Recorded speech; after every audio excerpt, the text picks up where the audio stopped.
All right, boys and girls, my name is Mitch Stephen, and I named this next episode, Parking Spaces Make Good Investments.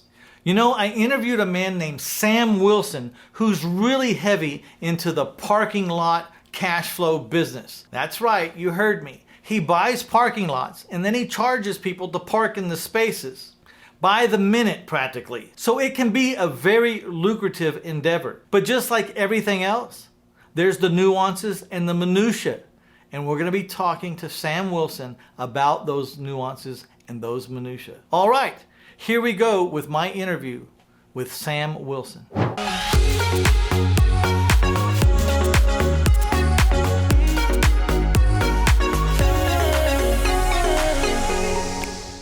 First of all, who the hell are you, Sam Wilson? Why don't you tell our audience who you are?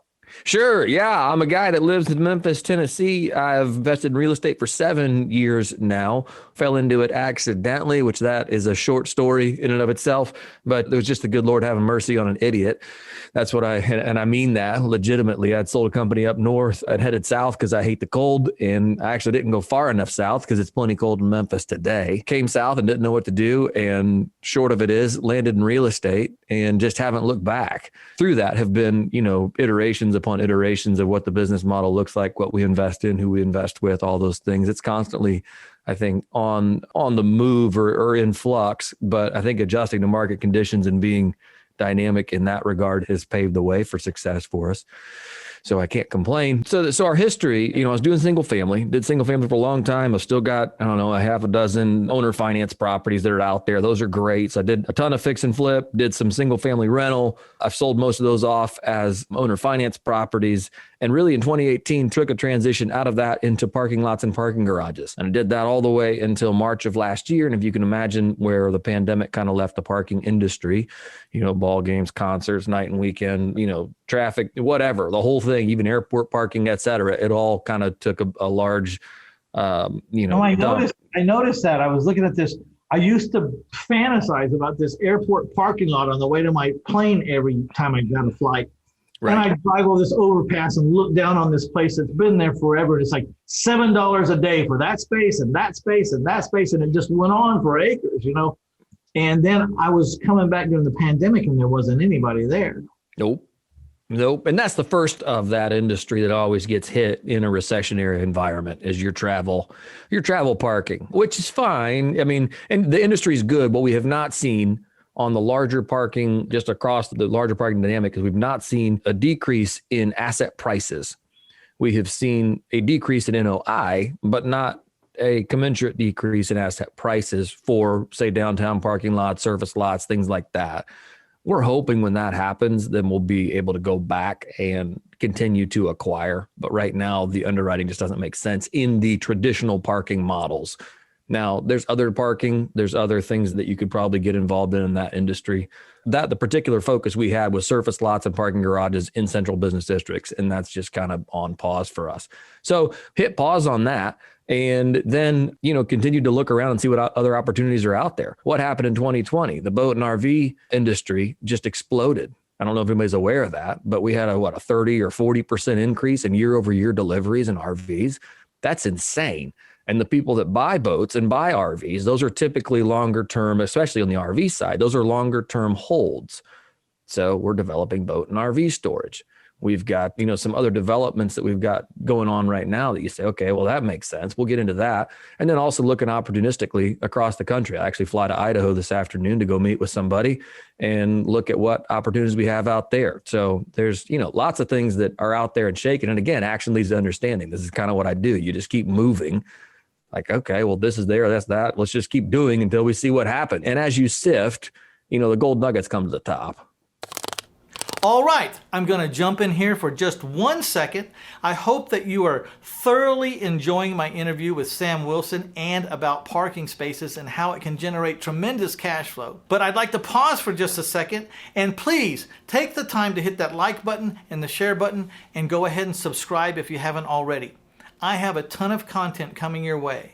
There is so much more where this content came from. All right, back with my interview with Sam Wilson. What's your advice to those guys trying to find where they belong? The one thing that I've found to be consistently true is that you have to wear the world down until it gives you what you want.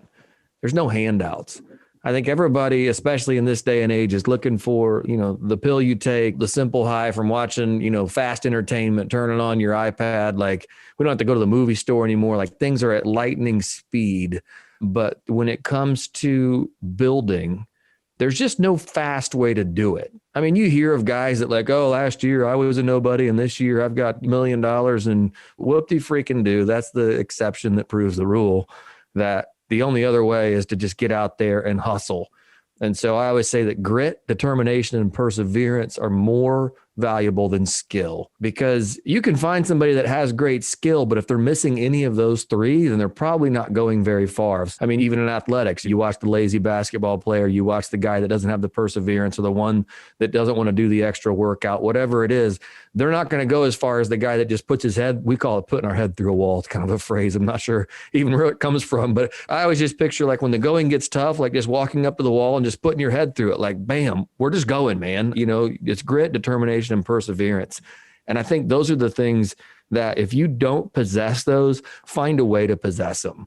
Go do something, go listen to somebody inspirational, go find something that instills something deep within you that says that there is no other way but success for me. It's not an option to fail. Or if you do fail, who gives a crap? You failed maybe for the short run, but if you keep going, that grit, determination, and perseverance will carry you through. I think people think about the word preparation. I think it means a lot of different things to a lot of people. What does it mean to you? Preparation, in what particular sense? To learn to take on a new endeavor, a new challenge, a new business, how do you.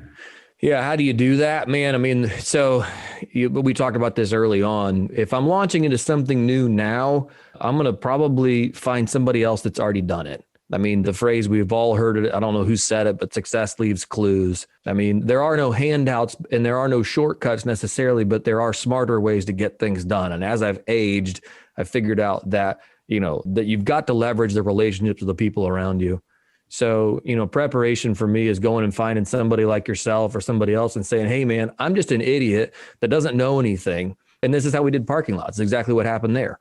I went to a guy that knew the industry really well. I didn't know anything about it. And I said, hey, I'll do whatever it takes. What can I do to learn the parking industry from you? And he said, all right, well, here's what you can do. You can go out and find deals. Here's how you find deals. Bring it to me and we'll start dissecting them. And then we'll split them 50-50 and take them down. Great. Okay. You got into a partnership relationship with that guy, and where you were doing the work and he was the expert and had the money, or supposedly. And then when you split them 50-50, did you have to share in the acquisition price, or was that his job? No, I did. Absolutely. We just split the deal down the middle. It was great. I mean, yeah. So the expense and the income was split down the middle. And so that guy was willing to take you on. That's the old Kiyosaki trick, work for hire, or, the way he talked about, which is a great way to learn a business. You're not paying for it, their mentoring, but you're earning it because you're burning a lot of hours and your time is valuable. So. Oh, I burned months and months. We went through deal after deal after deal. It just never made it across the finish line. It was like, well, no, here's why this one doesn't work. Here's why this one doesn't work. But when one hit, it was great. So yeah, I guess going back to the question on preparation, I mean, that's something that I do value, is this point setting, and this goes back to, maybe this doesn't tie in perfectly, but when I think of preparation, I like to be prepared financially for things. I like to be prepared, for any mistakes that we might make in my, ready, fire, aim process. I want to know that I've got enough ammunition to keep making mistakes until I get it right. So that's kind of preparation for me. It's like, okay, well, I've set myself up to where I can go out and take a risk and not necessarily lose everything in the process, but I can keep risk until I've got this dialed in exactly where I want it. I know that's probably kind of ethereal and doesn't make sense. I understand it 100% really myself. I'm sure they'll get it out there. Right now, I would like to give you a free ebook on how you can use your retirement accounts to get ahead. I want you to go to this link right here, 1000houses.com/free-stuff. Free ebook from taxfreefuture.com. Click on that link and you'll get a free ebook that's going to explain to you the super advantage of having a self-directed IRA with checkbook control. Self-directed IRA means you are in charge of what you invest your IRA or your retirement money into to get ahead. Quit leaving these decisions to the yahoos on Wall Street that don't even know your name. I want you to take control and then get checkbook control so you can act fast when the right opportunities come up. Now, I know right now as I'm speaking to you, this sounds a little over your head.